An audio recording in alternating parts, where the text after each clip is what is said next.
So like for example, the situation was different where if these were American prisoners, the Americans would send their special op, the SEALs, and Army Rangers to come and rescue them. You think any possibility that the Burmese military will send special ops to rescue them?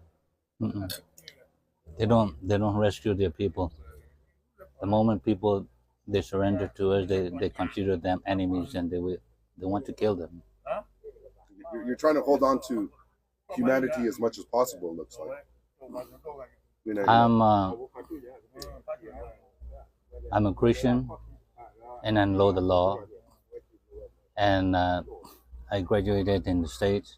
I've learned about international humanitarian law that we need to live up to, how to treat our prisoners, how to treat deserters, and who have come to us. We have clear political objective and we have clear military objective that we need to achieve. Freedom for our people. Freedom, you're fighting for righteousness, and fight for the righteousness, fight for the oppressed people, fight for our people who've been oppressed for so many years to come up to the level where they can live peacefully in a country that belong to us, belong to the land that we're fighting for, which is we call home. Kotule is the name of our country. Even living in a war zone, we want to show international community that we're a human being. We can love, we can hate, and we can share to other people. We're not a mad people, even fighting in a war zone for many years. I've been fighting in a war zone for more than 20 years. Value basic human rights. I know what I'm doing for my people. Is released because obviously they have crucial information, especially military wise. They know how many people are here. They know all the checkpoints and they know all the locations. So obviously they're when they get returned, the information will be used, right? Yeah. Well, because they're being used by the military regime for so many years and they're stuck in the society where they cannot get this, we're trying to free them. Not only freeing our people, freeing the Burmese army. Of course, we love our people. At the same time, we also want to show people who have been oppressed under the military regime, soldiers who are being used by the military regime, and they need to be free. Just so The moment they are free, inside, outside, the moment we show love to them, they will be another person, not in a foxhole, not they used to be in a foxhole. They will think different than they used to be like 20 years ago, 10 years ago. This is the transformations of our activities. Saving lives, saving the oppressed, freeing our people. it looks like you're not even fighting. You're not fighting just for the Korean people. It seems like you're fighting for the whole country. We're fighting for freedom and democracy, and we care about 60 million people who've been oppressed under the military regime.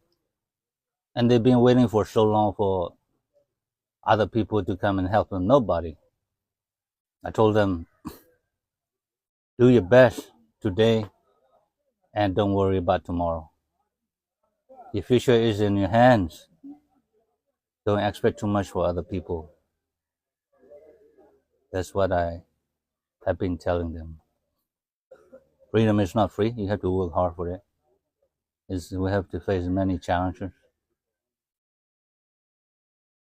And when you come to this place, I told them, you have become brothers.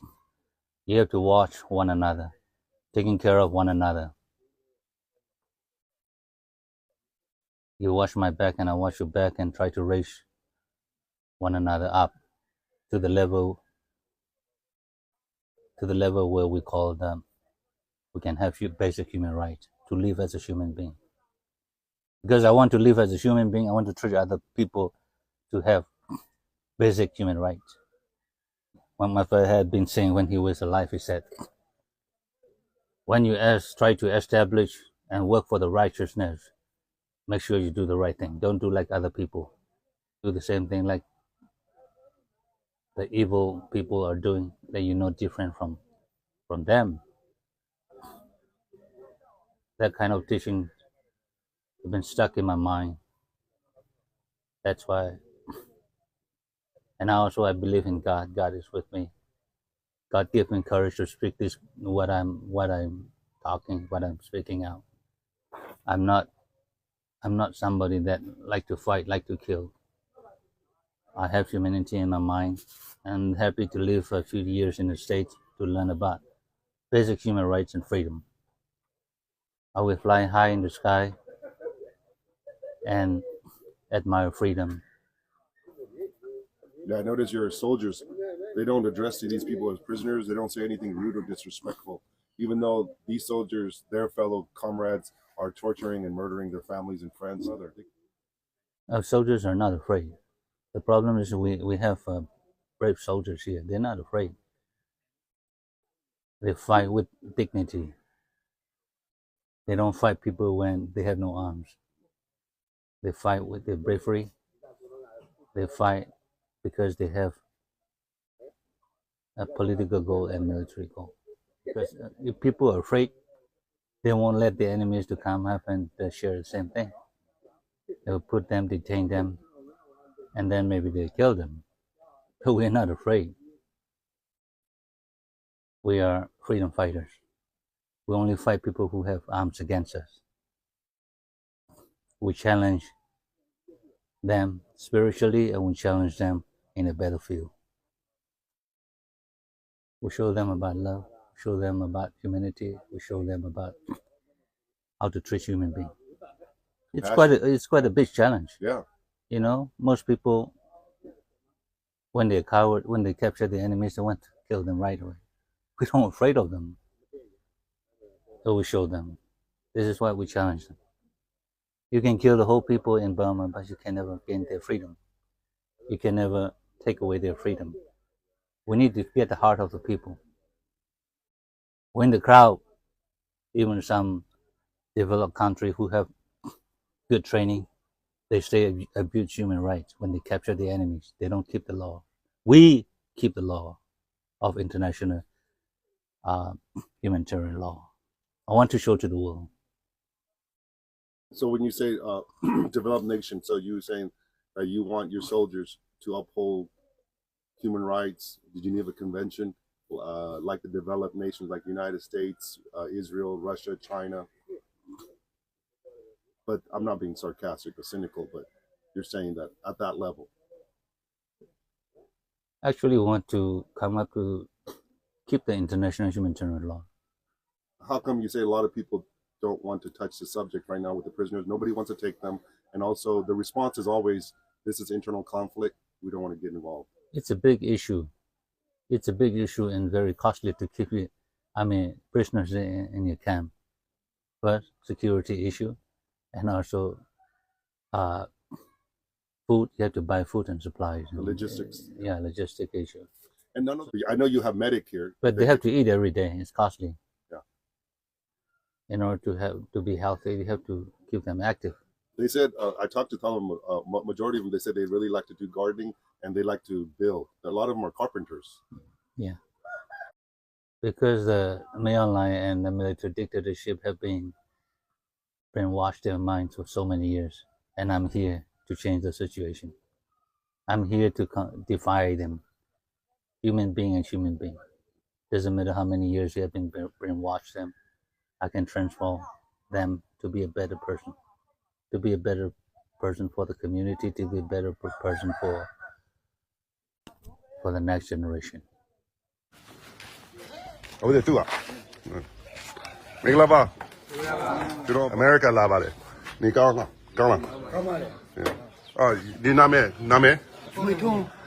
你通。你通。美通。Then how about ask him name, age? 你那等你些，大家，你那大大的，大大，不不，大大美通，大东了小面，大大人东等了这些，大大面面哥哥，大那个到，大大也有第三个，大大教会，大大东着的，大大提问来东的些，大大。大家一担心，高兴啊！有点不的，有点啊，大家开没的，那才巧。这是这边。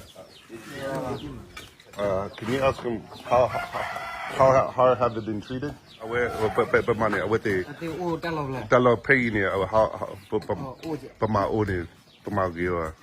ဒီမှာကိုရောနေတာရှင်နေဘယ်လိုရှိတယ်ဟောကျွန်တော်ကဘယ်လိုဖြစ်လဲရှင်နေကောင်းပါတယ် Okay. Okay. Okay. တော့နိုင်ငံတော်လာအောင်လေတူ